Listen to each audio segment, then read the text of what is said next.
nanti kita menerapkan new normal. Yang pertama, saya ingin menyampaikan bahwa sebagaimana juga sudah disampaikan oleh Pak Wali tadi, ada syarat-syarat yang harus kita penuhi, dan kita memang, kami dari DPRK menerima masukan dari masyarakat, menerima masukan dari para kepala sekolah, menerima masukan dari para orang tua siswa.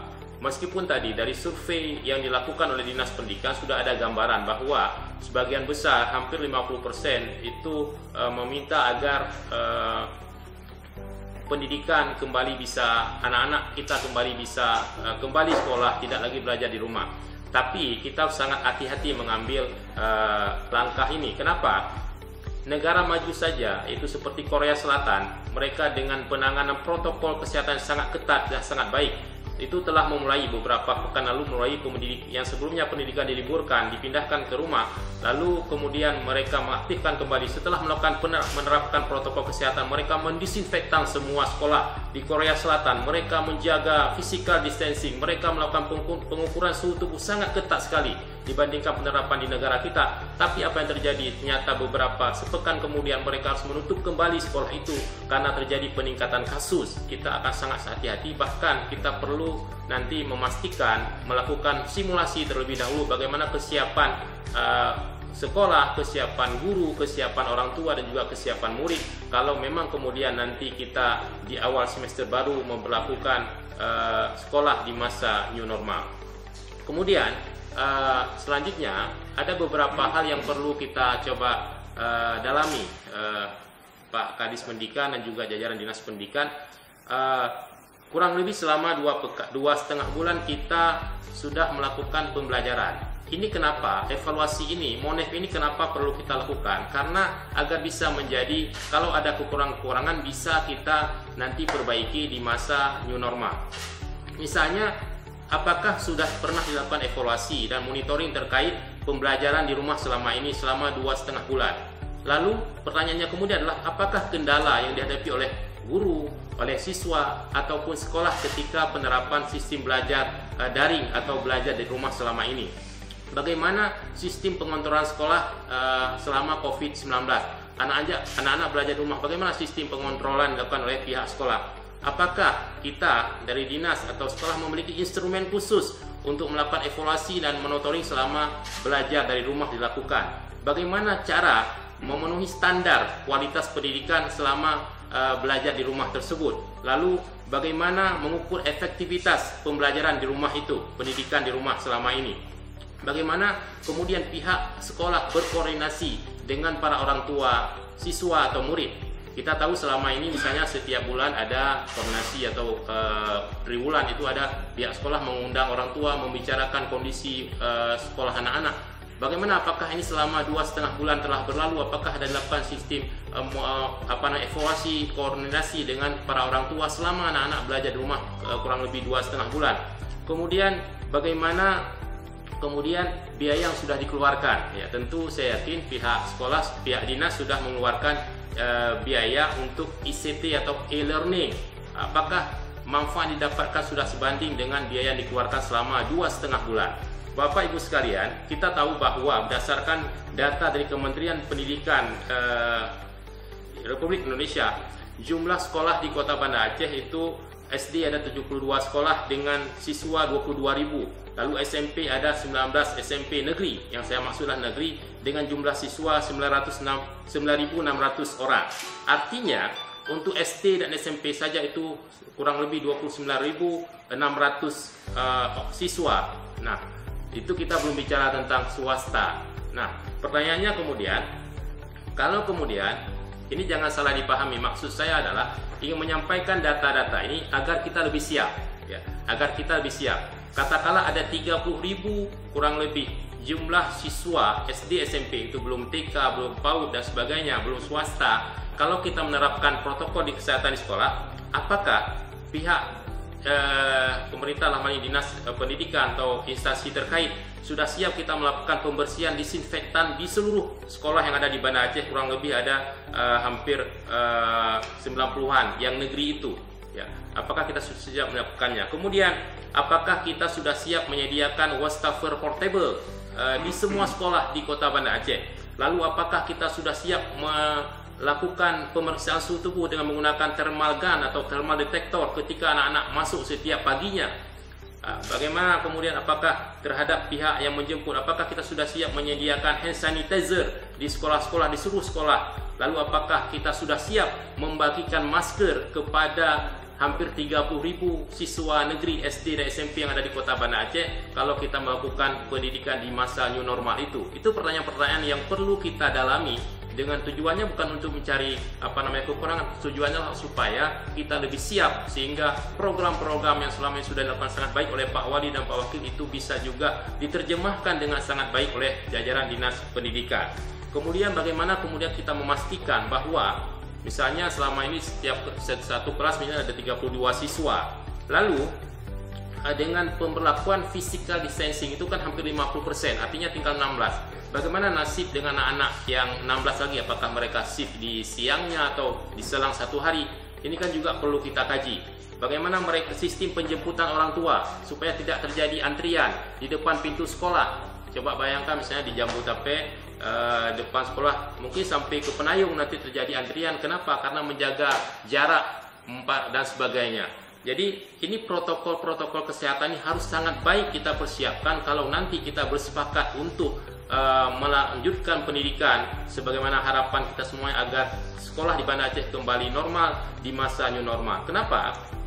Penting kami sampaikan karena kita belajar di pengalaman ketika tanggal 16 Maret kita memperlakukan sistem belajar daring dari sekolah. Kita dalam pandangan kami dari hasil masukan-masukan yang kami dapatkan dari Komisi 4 di PRK Banda Aceh dan juga hasil koordinasi yang kami dapatkan dengan orang tua murid dengan kepala sekolah, kita sempat gagap.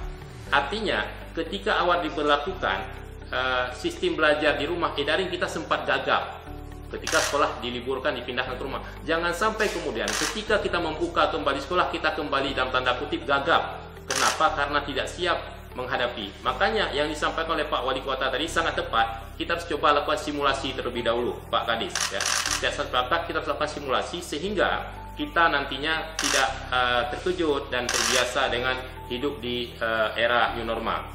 Nah, selanjutnya ada beberapa hal yang perlu kita coba perdalam.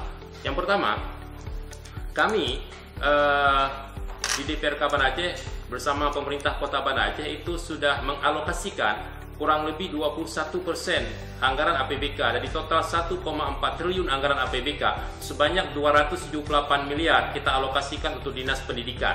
Dari 278 miliar anggaran Dinas Pendidikan itu sebanyak 23% itu kita alokasikan untuk anggaran belanja operasional sekolah. Nah, bagaimana apakah selama ini dana BOS itu sudah dikucurkan untuk penanganan COVID-19 di Kota Banda Aceh, khususnya terkait dengan pembelajaran sistem daring selama ini? Kita tahu bahwa pemerintah sudah memberikan jalan, sudah memberikan ruang bagi pemerintah untuk menggunakan anggaran BOS untuk untuk penanganan COVID-19 di sekolah-sekolah. Nah, saya lanjutkan, ada beberapa hal yang perlu menjadi evaluasi kita, Pak Kadis. Yang pertama, terkait dengan kesiapan sekolah, kesiapan guru, kesiapan orang tua, dan kesiapan murid. Ini perlu kami sampaikan agar kita bisa perbaiki kekurangan yang ada ketika nanti kita memperlakukan pembelajaran di masa new normal. Yang pertama, guru. Ya, kita melihat bahwa masih ada keluhan dari guru yang tidak siap melaksanakan pembelajaran jarak jauh atau daring akibat minimnya sosialisasi. Ini di awal-awal ya. Di awal seperti itu, tapi dalam perjalanan sudah mulai beradaptasi. Lalu yang kedua, pengalaman dan kemampuan dalam pemanfaatan ICT yang dimiliki oleh guru sebelum COVID-19 itu belum maksimal.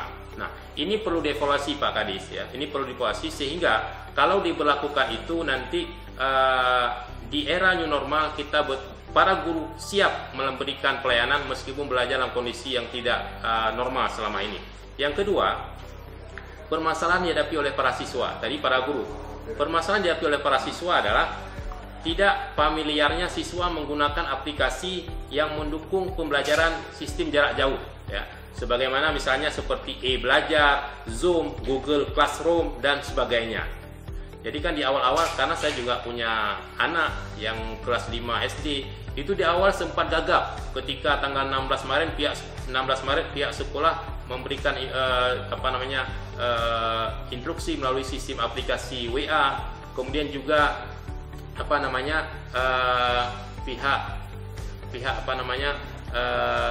kemudian kita juga sempat belajar melalui yang disiarkan oleh TVRI itu kan, sistem langsung dan sebagainya. Kemudian ini juga jadi kendala. Ada siswa-siswa, dan ini keluhan orang tua. Karena anak-anak diberikan kesempatan menggunakan gadget, menggunakan HP Android, maka di sela-sela itu dia gunakan untuk main game. Nah, jadi ini kan kami juga sempat koordinasi ketika rapat Forkopimda, ada keluhan disampaikan ketua MPU. Ini kalau dibiarkan terlalu lama, ini dampak negatif. Dampak negatif kalau anak-anak terlalu lama dibiarkan dia berbulan-bulan berinteraksi dengan aplikasi atau dengan jet atau HP Android. Jadi contohnya anak saya, ketika kakaknya kelas 5 itu kita berikan izin menggunakan HP untuk belajar dengan panduan dari pihak sekolah, sementara adiknya dia minta HP untuk main game. Ketika kita larang, nggak boleh anak-anak, nggak boleh main game dan sebagainya, nggak bagus nanti. Kakak kok boleh bisa pegang HP kan, seperti itu. Jadi kendala ini, ini salah satu dampak negatif dari penggunaan HP bagi anak-anak. Kemudian yang ketiga, permasalahan dihadapi oleh orang tua, yaitu tidak semua orang tua memiliki jet atau HP Android yang mendukung pembelajaran sistem jarak jauh. Bayangkan kalau setiap rumah ada 3 atau 2 anak, berarti orang tua harus menyediakan 2 HP setiap pagi atau 3 HP untuk anaknya. Ini pernah kami alami. Saya pernah menelepon staf saya di DPRK Banda Aceh, nggak diangkat-angkat. Nah, ini kan hanya sebagai contoh saja. Ketika di kantor saya tanya, kenapa Bapak nggak angkat-angkat HP ini? Saya penting nih, sampaikan, saya perlu koordinasi dengan pemerintah dan sebagainya. Nggak, maaf Pak, HP saya dipakai sama anak untuk belajar daring dengan pihak sekolah. Ini kan artinya ketidaksiapan pihak orang tua juga harus memfasilitasi anak. Atau gara-gara HP diberikan kepada 2 anak, ya orang tua juga jadi cekcok. Apa ya ada HP kan ini tanya boleh ada abangan kehanjir. Nah, ini kan jadi hal yang perlu juga kita pahami. Kemudian yang kedua, tidak semua orang tua memiliki kemampuan untuk memantau pembelajaran anak. Ya, contoh misalnya ada sekolah itu menerapkan program tahfiz Al-Quran.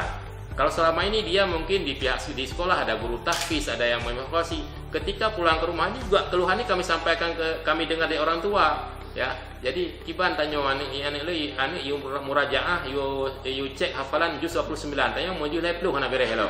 Kan itu hal yang juga artinya ketidaksiapan orang tua untuk memantau pembelajaran anak. Kemudian ini yang saya